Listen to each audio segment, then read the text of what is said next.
السلام علیکم دوستو، میں ہوں عریج شاہ اور آپ ہیں اس وقت میرے یوٹیوب چینل عریج شاہ ناولز پہ۔ سب سے پہلے تو آئی ایم ریلی سوری کہ میں لیٹ ہو گئی، اور لیٹ ہونے کی میں وجہ بھی بتاؤں گی۔ میچ ختم ہونے کے بعد مجھے میری دوست کا میسیج آیا، وہ کہتی ہے تیری اسائنمنٹ تیار ہو گئی۔ میں نے کہا کون سی اسائنمنٹ؟ پھر کہتی ہے سر ناصر نے جو دی تھی وہ والی تیار کر لی۔ پھر میں نے اپنے سر پہ ہاتھ مارا اور میں نے بولا میں نے کچھ بھی نہیں کیا۔ تو وہ آگے سے کہتی ہے میں نے بھی کچھ نہیں کیا اور میں صبح چھٹی مارنے والی ہوں۔ تو میں نے بھی ماما سے پوچھا کہ ماما میں بھی چھٹی کر لوں کل؟ تو ماما کہتے ہیں جس کام کے لیے بیٹا تو چھٹی کر دی ہے نا، وہ تو میں نے ہونے کو نہیں دینا۔ تو صبح باقی سب 9 بجے جائیں گے تو صبح 7 بجے یونیورسٹی پہنچے گی۔ تو یہ ہوا ہے میرے ساتھ۔ تو پھر میں نے سوچا پہلے بیٹھ کے وہ تیار کرتی ہوں، اس کے بعد ایپیسوڈ کا کچھ کروں گی۔ پھر یہ ہوا کہ آپ نے تھوڑی ہیلپ کر دی۔ میں نے ان کو بولا کہ ایک دفعہ ریڈ کر لو، اگر کوئی غلطیاں ہوں تو وہ مٹی ماری صاف کر دو۔ باقی میرے ریڈرز بہت کمپرومائزنگ ہیں تو کوئی مسئلہ نہیں ہوگا۔ تو ان سے میں نے ہلکا صاف کروایا۔ اور یہ ہوا کہ یہ پہلے بتا دیتی ہوں جنوبیت کہ میں نے ہاف ایپیسوڈ لکھی تھی، پھر میں نے لائکس چیک کیا، لائکس بہت کم آئے تھے، پھر میں ڈیلیٹ نہیں کیا اس کو برا کرنے کا، میں نے اس کو رہنے ہی دو آج جانے اشکم۔ پھر میں نے سوچا یار ایک کام کرتے ہیں، پہلے یہ ناول ختم کر لیتے ہیں پھر ہی وہ دوسرا ناول شروع کرتے ہیں۔ ویسے بھی اس کی کوئی 4-5 ایپیسوڈ ہی رہ گئی ہے، تو کیا خیال ہے آپ لوگوں کا اس بارے میں؟ میری سانس پھول گئی ہے۔ تو شروع کرتے ہیں آج کا ناول۔ ناول شروع کرنے سے پہلے ایک اور بات آپ کو بتانی تھی۔ میری ویب سائٹ کا نام ہے www.novelholics.com۔ ویسے www.arishanovels.com بھی وہ بھی میری ہے، لیکن جس پہ پراپر ایک ٹیم میری کام کر رہی ہے اس کا نام ہے novelholic.com۔ تو وہاں پر نا آپ سب کو ملیں گے میرے سارے ای بکس۔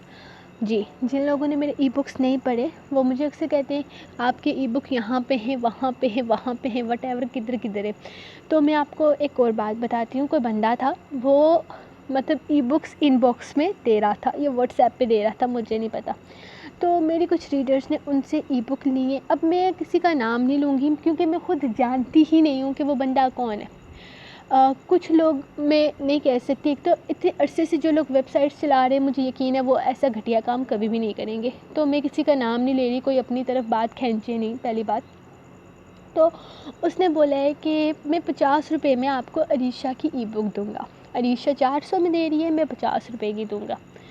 تو وہ بندی ان کے ان باکس میں چلی گئی ہیں، ان کے کسی واٹس ایپ کی گروپ میں شامل ہو گئی ہیں۔ تو وہاں پر نا اس بندے نے یہ کیا ہے کہ اسے بولا ہے کہ میں فری میں دے دوں گا آپ کو، آپ میرے ساتھ پرسنل چیٹ کرو۔ وہ بندی جو میری ریڈر تھی، میں نام نہیں لوں گی ان کا کیونکہ انہوں نے مجھے ان باکس میں یہ سب کچھ آ کر بتایا ہے، تو اس بندی نے ان باکس میں ان سے بات کی میرے ای بک کے ریلیٹڈ، لیکن وہ بندہ آگے سے بدتمیزانہ گفتگو کرنے لگا ان سے، اور کافی گندی اور گھٹیا گری ہوئی باتیں کی۔ اس کے علاوہ ان کا نمبر لیک کر دیا۔ نمبر کے بعد جو کہ واٹس ایپ پہ ان کی تصویر لگی ہوئی تھی، یا شاید واٹس ایپ اسٹیٹس پہ، مجھے نہیں پتہ یہ کہاں سے لیک ہوتی ہیں، تو انہوں نے وہ تصویریں لیک کر دی کیونکہ وہ جو بندی تھی اس نے ان سے بات نہیں کی بلکہ ان کو بلاک کر دیا۔ لیکن وہ بندہ اپنا مکمل کام کر چکا۔ تو پلیز خدا کے لیے اگر آپ کو کوئی بھی واٹس ایپ گروپ میں بلائے، واٹس ایپ پہ بلائے، مت جائیں۔ صرف ایک ناول کے چند پیجز پڑھنے کے لیے آپ ذرا سوچیں کہ کتنا برا ہو سکتا ہے۔ اس بندی نے سائبر کرائم میں رپورٹ کیا، ابھی نہیں پتہ کہ سائبر کرائم کیا ایکشن لے گا، کچھ لے گا بھی یا نہیں لے گا۔ وہ بندہ اب اس لڑکی کو بول رہا ہے کہ مجھے اتنے پیسے دو، اس کنڈیشن میں تمہاری تصویر تمہیں واپس کروں گا یا ڈیلیٹ کروں گا۔ پلیز آپ کی سیفٹی آپ کے ہاتھ میں ہے، آپ کے ہاتھ میں موبائل ہے، آپ اس کا اچھا استعمال بھی کر سکتے ہو، اس کا برا استعمال بھی کر سکتے ہو۔ میں اب بھی کسی کا نام نہیں لے رہی کیونکہ میرا نہیں خیال کہ کوئی بھی بڑی ویب، مجھے پتہ ہے میرے ناول ہر ویب پہ موجود ہیں، سب جگہ پہ ہیں، لیکن میں کسی کا نام نہیں لے رہی۔ لیکن جو بندہ آپ کو واٹس ایپ پر بلائے، آپ کو میسنجر میں ان باکس میں بلائے، خدا کے لیے وہاں مت جائیں۔ صرف چند پیجز پڑھنے کے لیے آپ اپنا معیار خراب نہ کریں۔ یہ ناولوں میں کچھ نہیں رکھا، میں خود ایک رائٹر ہوں، میں آپ کو بول رہی ہوں کہ آپ صرف چند پیجز پڑھنے کے لیے کسی کے ان باکس میں مت جائیں۔ یہ نقصان آپ کو ہوگا، آپ کی فیملی کو ہوگا۔ تو آپ کی سیفٹی آپ کے ہاتھ میں. آج یہی سب کچھ دیکھنے کے بعد نا مطلب مجھے پتہ چلا کچھ لوگوں کو پتہ ہے میرے ناولس کا, کچھ لوگوں کو نہیں پتہ کہ کدھر کدھر ویب پہ ہیں.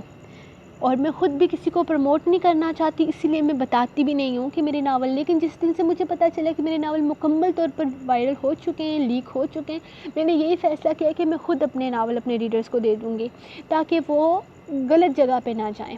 یہ اتنی لمبی پوسٹ میں اپنے فیس بک پہ نہیں کر سکتی تھی اور میں کچھ بیزی تھی اس لیے میں نہیں کر سکی, لیکن میں آپ کو بتانا چاہتی تھی کہ دیکھیں میں آپ کو ناول دے دوں گی, میرے سارے ناول آپ کو مل جائیں گے. لیکن یار مجھے اتنا گناہگار نہ کریں, کسی کے واٹس ایپ پہ کسی کے میسنجر پہ نہ جائیں. خاص کر لڑکیوں سے یہ کام کروایا جا رہا ہے. لڑکیوں کی آئیڈیاں ہیں, ایک لڑکی کا نام عفت ہے, عفت مہرا. اس کے علاوہ ایک لڑکی کا نام سامیہ سعید ہے. اس کے علاوہ ایک اور نام ہے جس کا نام ہے مجھے نام یاد نہیں آ رہا, میں نے نام بھی لکھ کے رکھے تھے. تو یہ وہ آئی ڈیز ہیں جو کہ ہر لڑکی کے ان باکس میں آ رہی ہیں. خدا کے لیے کسی کو جواب نہ دیں. آپ کو میری ای بکس کم از کم میں اپنی ای بکس دے دوں گی, باقیوں کا مجھے نہیں پتہ کوئی رائٹر دیتی ہے کہ نہیں دیتی. میری ساری ای بکس آپ کو میری ویب سائٹ ناول ہولک پہ مل جائیں گی. میرے سارے ناول بھی آپ کو ادھر ہی مل جائیں گے. تو مجھے گناہگار نہیں کرنا. خدا کے لیے اپنے یہ ناولس پڑھنے کے لیے کسی کے ان باکس میں مت جائیں. ابھی اس بندی کے ساتھ وہ بندہ کیا کرے گا مجھے نہیں پتہ. وہ بندی کہہ رہی ہے کہ آپ جا کر بات کریں اس سے, تو میں نے تو بس آپ خود بتاؤ کہ میں اس بندے سے کیا بات کروں. میں اب تک کسی میل کو ان باکس میں جواب نہیں دیتی. مجھے ریکویسٹ میسیجز میرے فینس کے آتے ہیں, میرے ریڈرز کے آتے ہیں, میں نے کبھی آگے سے جواب نہیں دیا, صرف اس لیے کیونکہ مجھے نہیں پتہ کہ یہ لڑکیاں ہیں یا لڑکے ہیں, یہ میرے ساتھ کیا برا کر سکتے ہیں. تو پلیز آپ لوگوں کی سیفٹی آپ کے ہاتھ میں. میری ویڈیو بہت لمبی ہوتی جا رہی ہے لیکن یہ بات میرے لیے آپ کو بتانا بہت زیادہ لازمی تھا. ابھی میں باہر بیٹھی ہوں, یہاں پہ بہت تیز ہوا چل رہی ہے, تو میں بھی وہ بیچ میں گلیشیز آئیں گے, لیکن آپ لوگ ہمیشہ کی طرح کمپرومائز کر لو. تو لیٹس اسٹارٹ آج کی ایپیسوڈ. دانشکم قسط نمبر 100, ہماری سینچری ہو گئی ہے. اوکے, دانشکم قسط نمبر 100, تحریر ارید شاہ. اچانک سامنے سے آتے مقدم نے اسے گرنے سے بچایا تھا, لیکن وہ کہاں جانتا تھا کہ اس کا سامنا انجانے میں عنایا پر قیامت بن کر گزرا ہے. وہ اکثر دوسرا راستہ استعمال کرتا تھا اوپر آنے کے لیے, لیکن آج شناور کے کمرے کا دروازہ بند دیکھ کر اس نے سوچا کہ وہ یہیں سے گزر جائے. عنایا کا خوف اسے اس حد تک شرمندہ کر دیتا تھا کہ وہ چاہ کر بھی کبھی اس کے راستے میں نہیں آتا تھا. وہ جب عنایا کو خود سے خوف زدہ دیکھتا تھا وہ اپنا راستہ بدل لیتا تھا. عنایا کا ڈر اسے خود اپنی ہی نظروں میں گرا دیتا تھا. وہ خود شرمندہ تھا, آج وہ پچھتاتا تھا, لیکن اب عنایا کی زندگی سے وہ دن نکل نہیں سکتا تھا. وہ پیاری سی لڑکی جو ہر وقت ہنستی مسکراتی نہیں تھکتی تھی, اس کی بدولت آج زندگی کے اس مقام پر کھڑی تھی جہاں ڈر کے علاوہ اور کچھ بھی نہیں تھا. اور وہ جانتا تھا اس کا سارا ڈر صرف اور صرف اسی کی ذات سے جڑا ہوا ہے. یہی تو وجہ تھی کہ وہ عنایا کے سامنے آتے ہوئے 1000 بار سوچتا تھا. وہ اس کا راستہ چھوڑ دیتا تھا, وہ گلی ہی چھوڑ دیتا تھا جہاں عنایا نظر آتی تھی. وہ نہ تو ناشتے کی میز پر تب تک آتی تھی جب تک وہ چلا نہ جائے, اور نہ ہی وہ اس وقت تک کمرے سے نکلتی تھی جب تک وہ گھر پر موجود ہو. پلیز مجھے معاف کر دو, میں غلطی سے اس طرف آ گیا. مجھے تو دوسرے راستے سے جانا تھا, مجھے ادھر آنا ہی نہیں چاہیے تھا. وہ عنایا کی زرد رنگت دیکھ کر اس سے کہنے لگا جب شناور کمرے سے باہر نکلا. مقدم, میں کتنی دفعہ منع کیا ہے میں نے تمہیں, اس طرح سے عنایا کے سامنے مت آیا کرو. وہ اس سے ناراض نہیں تھا, اس کے ساتھ بہت نارمل رہتا تھا, لیکن نہ جانے کیوں عنایا کا زرد چہرہ دیکھ کر اسے غصہ آ گیا تھا. ابھی تھوڑی دیر پہلے وہ اسے تنگ کرتے ہوئے کتنا انجوائے کر رہا تھا, اور اب ایک ہی پل میں پھر سے عنایا کے سامنے وہی رات آ گئی تھی. کوئی بات نہیں, آپ اس طرح سے کیوں بہیو کر رہے ہیں؟ یہ صرف میرا گھر تھوڑی ہے مقدم بھائی، جہاں چاہیں جا سکتے ہیں۔ مجھے آرام سے دروازہ کھولنا چاہیے تھا، ہر وقت میرے پیچھے کوئی لگا رہتا ہے۔ میں بالکل ٹھیک ہوں، آپ جائیں، میں کچن میں جا رہی ہوں۔ وہ خود کو نارمل ظاہر کرتے تیزی سے وہاں سے نکلی تھی، جبکہ اس کے ہاتھوں کی کپاہٹ اور چہرے کی رنگت وہ نوٹ کر چکے تھے۔ I'm sorry شناور، مجھے اس طرف سے نہیں آنا چاہیے تھا۔ اس نے ایک بار پھر سے معذرت کی تھی، جبکہ شناور کو بھی اپنی بے اختیاری اور بدصورت رویے کا احساس ہو چکا تھا۔ نہیں یار، I am sorry، تمہیں پتہ نہیں یار، سوری، تمہیں پتہ ہے نا وہ ڈر جاتی ہے، تو مجھے اس طرح سے بات نہیں کرنی چاہیے تھی۔ وہ پریشان ہو جاتی ہے اور پھر خاموش ہو جاتی ہے، اور اس کی خاموشی مجھ سے برداشت نہیں ہوتی، بس اسی لیے میں بنا سوچے سمجھے بول گیا، مجھے بھی تم سے اس طرح سے بات نہیں کرنی چاہیے تھی۔ وہ اسے دیکھتے ہوئے بولا تو مقدم مسکرا دیا، کوئی بات نہیں، تم شاید انایا کے ساتھ چائے پینے کا ارادہ رکھتے ہو تو انجوائے کرو، میں چلتا ہوں، صبح ولیمہ ہے تو جلدی اٹھنا ہوگا۔ وہ مسکرا کر کہتا آگے بڑھ گیا، جبکہ شناور اپنے کمرے میں جانے کے بجائے نیچے کی طرف چلا گیا تھا۔ بیوی، ایک چائے بناتے ہوئے اتنی دیر لگتی ہے؟ اتنی دیر میں تو میں 10 کپ چائے بنا لوں جتنی دیر میں تم سے 1 کپ نہیں بنی۔ وہ کچن میں داخل ہوا تھا جبکہ وہ اب تک کچن میں سوچوں میں مصروف تھی۔ اس نے چائے بنانی شروع بھی نہیں کی تھی اور شناور جانتا تھا کہ ایسا ہی ہوگا، اسی لیے تو وہ اس کے پیچھے آیا تھا۔ میں بس بنانے والی تھی، اور ویسے بھی آپ اتنی دیر میں 10 بنا سکتے ہیں تو آپ بنائیں۔ اس نے جلدی ہی وہاں پر برتنوں میں سے ایک نکال کر اس کے حوالے کر دیا۔ میرے سے اچھی چائے نہیں بنتی، اس نے منہ بنا کر کہا، جس پر انایا نے سمجھنے والے انداز میں ہاں میں سر ہلایا۔ میرے خیال میں اس بات کا فیصلہ مجھے کرنا چاہیے۔ آپ خود اپنے آپ کو کس طرح سے اچھا یا برا کہہ سکتے ہیں؟ مجھے چائے بنا کر پلائیں، پھر میں اس بات کا فیصلہ کروں گی۔ انسان کو خود اپنے آپ کو جج نہیں کرنا چاہیے، بلکہ دوسروں کو موقع دینا چاہیے، خاص کر بیوی کو۔ اس نے آنکھیں گھماتے ہوئے کرسی پر اپنی جگہ بنائی تھی، جس پر اس نے اسے گھور کر دیکھا۔ اتنی بھی بری چائے نہیں بناتا، مجھے پتہ ہے۔ 4 سال وہاں اکیلے چائے بنا کر پیتا رہا ہوں۔ تمہیں میرے ہاتھ کی چائے اچھی لگے گی، یہ الگ بات ہے کہ مجھے خود اپنے ہاتھ کی چائے نہیں پسند۔ یہ لاجک تمہیں سمجھ میں نہیں آئے گا، لیکن کیا یاد کرو گی آج میں تمہیں اپنے ہاتھ سے چائے بنا کر پلاتا ہوں؟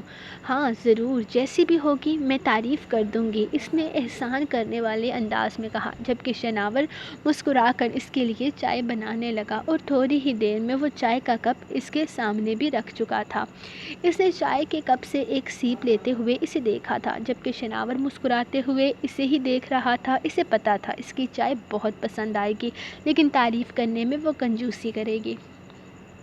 ٹھیک ٹھاک پاسنگ مارکس، اس نے کافی دیر سوچنے کے بعد رزلٹ دیا تھا۔ تمہارے ہاتھ کی بھی پی چکا ہوں، وہ تو پاسنگ مارکس کے بھی قابل نہیں ہے، وہ اسے چراتے ہوئے بولا۔ تو پھر آئندہ یہ حکم سنانے سے پہلے اپنی یہ بات یاد کر لیجیے گا کہ میری چائے پاسنگ مارکس کے بھی قابل نہیں ہے، اور جن لوگوں کو میری چائے پاسنگ مارکس کے قابل نہیں لگتی وہ مجھے اپنی چائے کے قابل نہیں لگتے۔ وہ بڑے مزے سے چائے پیتے ہوئے اسے اس کا مقام بتا رہی تھی۔ شناور صرف اسے گھور سکتا تھا۔ اس کی ہر بات کے اس کے پاس 4 جواب ہوتے تھے۔ اس سے بحث کر کے وہ خود پچھتاتا تھا کہ آخر ان کی لڑائی کس بات پر شروع ہوئی تھی اور کون سا رخ اختیار کر گئی ہے۔ ہمارے گھر میں ایک اصول ہے، جو چائے بناتا ہے برتن بھی وہی صاف کرتا ہے۔ تو یہ رہا آپ کا کپ، دھو کر کمرے میں آ جائیے گا، اور پلیز اب مجھ سے ذرا دور رہیے گا، کیونکہ مجھے ہاتھ پیر چلانے کی عادت ہے۔ اس نے کنفو سٹائل میں اپنے ہاتھ پیروں کو ہلایا۔ اس کا مطلب وہ بہت اچھے طریقے سے سمجھ گیا تھا۔ وہ اسے اپنے اشاروں میں بہت واضح طریقے سے بتا گئی تھی کہ اگر وہ اس کے پاس آیا تو اس کی ہڈیاں اپنے کراٹوں سے توڑے گی۔ سب کچھ پلان ہو چکا تھا۔ کل وہ لوگ ولیمہ اٹینڈ کرنے والے تھے، اور وہ پرسوں ہی انایا کو اپنے ساتھ لے جانے کی پوری تیاری کر چکے تھے۔ اس نے بتا دیا تھا کہ وہ انایا سے صبح ہی بات کر لے گی اور آرام سے شاپنگ کے لیے نکل جائیں گے۔ پہلے تو یہ ساری باتیں مقدم کو بالکل بھی پسند نہیں آ رہی تھی، لیکن اب جب تھوڑی دیر پہلے انایا نے اس سے اتنی نارملی بات کی تھی اور وہ اس سوچ میں پڑ گیا تھا کہ ہو سکتا ہے کہ امرش صحیح کہہ رہی ہو۔ اگر انایا ان کی بات کو سمجھ جائے اور اگر انایا مقدم کو معاف کرنے کا حوصلہ خود میں پیدا کر لے تو وہ زراور کو واپس اس گھر میں لانے میں کامیاب ہو جائیں گے۔ انایا آہستہ آہستہ ہی صحیح لیکن اس بات کو قبول کر رہی تھی کہ مقدم اس گھر کا حصہ ہے اور ہر وقت ان کے سامنے ہی رہے گا۔ وہ چاہے کتنی ہی کوشش کیوں نہ کر لے لیکن اس سے چھپ نہیں سکتی۔ شاید یہی وجہ تھی کہ اب آہستہ آہستہ سب کے بیچ اٹھنے بیٹھنے لگی تھی۔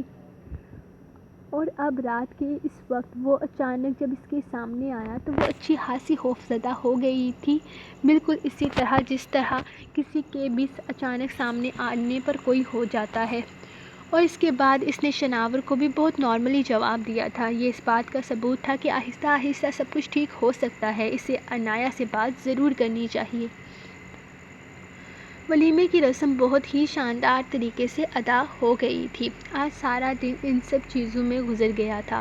ہر کوئی زراور اور زرشے کے بارے میں سوال کر رہا تھا، جس پر دادا جان نے سب کو یہی بتایا تھا کہ وہ ہنی مون پر جا چکے ہیں اور ان کا ولیمہ بعد میں کیا جائے گا۔ فی الحال یہ تقریب صرف شناور کے ولیمے کے لیے کی گئی ہے اور ان لوگوں نے بھی سب کو یہی جواب دیا تھا۔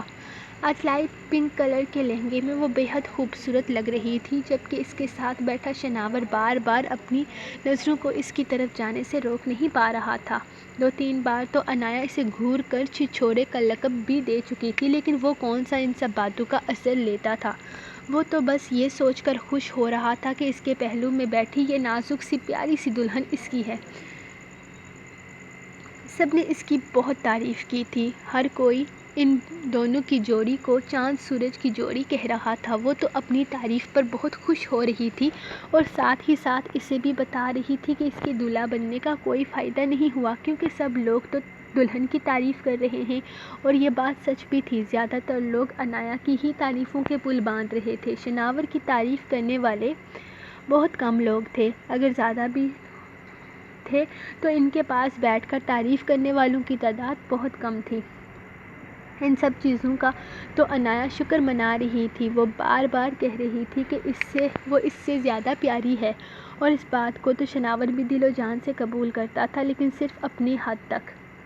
اب وہ اس کی تعریف کیوں کرے؟ ابھی کل ہی تو اس کی تعریف کرنے پر آگے سے اس نے اس کی بے عزتی کروا دی تھی، کتنا اکڑ کر بولی تھی۔ آپ سے پوچھا کسی نے؟ اب تو سوال ہی پیدا نہیں ہوتا کہ وہ اس کی کوئی بھی تعریف کرے۔ شام تقریباً 4:30 بجے کا وقت تھا۔ وہ دونوں تھوڑی دیر پہلے ہی باہر سے ہو کر واپس آئے تھے۔ 2 دن ہوئے تھے انہیں یہاں آئے ہوئے، اور زرشے کو اب سے اس کی نوکری کی فکر لگ گئی تھی۔ زرشے میری جان، تم پریشان کیوں ہوتی ہو؟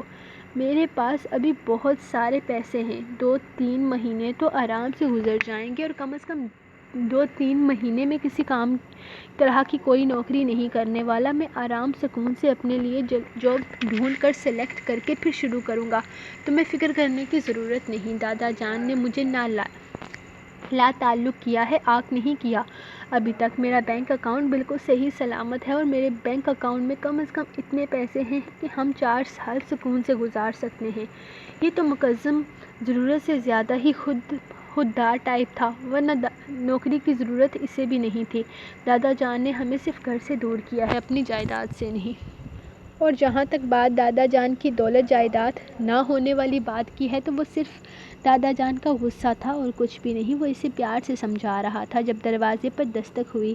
اس وقت بھلا کون آ سکتا ہے؟ شناور؟ انایا کا تو ولیمہ تھا، ان کے آنے کے چانسز کم تھے، پھر کون ہو سکتا تھا؟ وہ سوچتے ہوئے اٹھ کر دروازے کی طرف آیا تھا، اور دروازہ کھولنے کے بعد جو شخصیت انہیں نظر آئی تھی، اسے دیکھ کر زرشے بھی پریشانی سے اٹھ کر کھڑی ہو گئی تھی،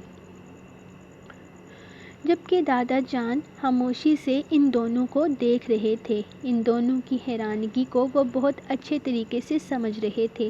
ہمیں تم سے بہت ضروری بات کرنی ہے، اکیلے میں، وہ اسے دیکھتے ہوئے بولے۔ تو جہاں زراور ان کے آنے پر خوش ہو رہا تھا، وہیں ان کا اس قدر سیریس انداز دیکھ کر وہ صرف ہاں میں سر ہلا گیا۔ ان کے اکیلے والی بات سن کر زرشی کچھ پریشان ہوئی تھی، جبکہ وہ ان کو اپنے ساتھ ایک کمرے میں لے گیا، جبکہ وہ باہر بیٹھی ان کے واپس آنے کا انتظار کرنے لگی تھی۔ سو گائز، یہ رہی آپ لوگوں کی آج کی ایپیسوڈ، اور لائک کریں، کمنٹ کریں اور شیئر نہ کریں کیونکہ شیئر کرنے کا مطلب مجھے پہلے نہیں پتہ تھا، اب مجھے پتہ چل گیا ہے، تو پلیز شیئر نہ کریں۔ اور میں آپ کو نیکسٹ ویڈیو میں بتاؤں گی، کیونکہ آلریڈی میں بہت لیٹ ہو چکی ہوں، اور ابھی میں نے ایک اور اسائنمنٹ بھی بنانی ہے، تو وہ بھی مکمل کر کے، کیونکہ یار کتنا کام کرتی ہوں میں، کبھی کبھی میں سوچتی ہوں میں کتنا کام کرتی ہوں، آپ لوگ کیوں نہیں سوچتے میرے بارے میں؟ چلے انشاءاللہ اپنا کام ختم کر کے پھر میں واپس ملتی ہوں آپ کو۔ اور ویسے میں ایپیسوڈ 2 لکھ کر رکھی تھی، اگر تو میں دل کر رہا ہے میں ریکارڈ کر دوں، کبھی دل کر رہا ہے نہ ریکارڈ کروں، تو دیکھتی ہوں یا ریکارڈ کرتی ہوں کہ نہیں کرتی ہوں۔ ملتی ہوں آپ کو نیکسٹ ایپیسوڈ کے ساتھ، اور پلیز میری بات پہ غور کیجیے گا۔ میں اپنے ناول تو دے دوں گی، باقی رائٹر کا مجھے نہیں پتہ، لیکن یہ بہت غلط چیز ہوئی ہے صرف ناولس کی وجہ سے، مجھے بہت زیادہ برا لگ رہا ہے۔ میں ابھی تک یہ بات اپنے دماغ سے نکال ہی نہیں پا رہی کہ مطلب ناول کے لیے واٹس ایپ تک جانا، میسنجر تک جانا، یہ غلط ہے۔ پلیز آپ یہ کام مت کریں، پلیز مت کریں۔ میں اپنے پیج کے میسنجر بھی آف رکھتی ہوں تاکہ کوئی اس طرح کے لوگ میرے ان باکس تک نہ آئیں، تو آپ لوگ بھی احتیاط کرو، پلیز احتیاط کرو یار۔ یہ صرف ناول پڑھ کے کچھ حاصل نہیں ہوگا، اوبویسلی نہیں ہوگا، کچھ بھی نہیں حاصل ہوگا، لیکن آپ کی زندگی خراب ہو جائے گی، اللہ نہ کرے کسی کے ساتھ بھی ایسا ہو، لیکن یار آپ کی چھوٹی سی نادانی بہت برا رزلٹ دے سکتی ہے۔ تو پلیز آپ کی عزت آپ کے ہاتھوں میں ہے، یہ آپ اس کو موبائل کو غلط وے میں بھی یوز کر سکتے ہو، اچھے وے میں بھی یوز کر سکتے ہو، تو پلیز آپ اچھے وے میں یوز کرو۔ میرے ناول جتنے بھی آئیں گے سب آپ کو فری میں ملیں گے، میری ویب پہ ملیں گے، میرے یوٹیوب چینل پہ ملیں گے، میرے پیج پہ ملیں گے۔ میرے ناول کے لیے آپ کو کدھر بھی جانے کی ضرورت نہیں ہے۔ ادر رائٹرز کیا کرتی ہیں کیا نہیں کرتی ہیں مجھے نہیں پتہ، لیکن میں آپ کو گارنٹی دیتی ہوں کہ میں کوئی ای بک نہیں لکھوں گی، کوئی پیڈ پروجیکٹ نہیں کروں گی، میرے سارے کے سارے ناول آپ کو فری میں ملیں گے۔ تو پلیز آپ لوگ مت جاؤ، پلیز مت جاؤ۔ انشاءاللہ میں ملوں گی آپ کو نیکسٹ ایپیسوڈ کے ساتھ، تو تب تک کے لیے آپ لوگ اپنے رائٹر کو دے اجازت، دعاؤں میں یاد رکھیں۔ اللہ حافظ، اور پلیز میری دعا کیجیے گا کہ میں دوسرا والا اسائنمنٹ کمپلیٹ کر لوں، تاکہ صبح میری اکیڈمی میں میری عزت بچ جائے۔ انشاءاللہ ملوں گی نیکسٹ ایپیسوڈ کے ساتھ۔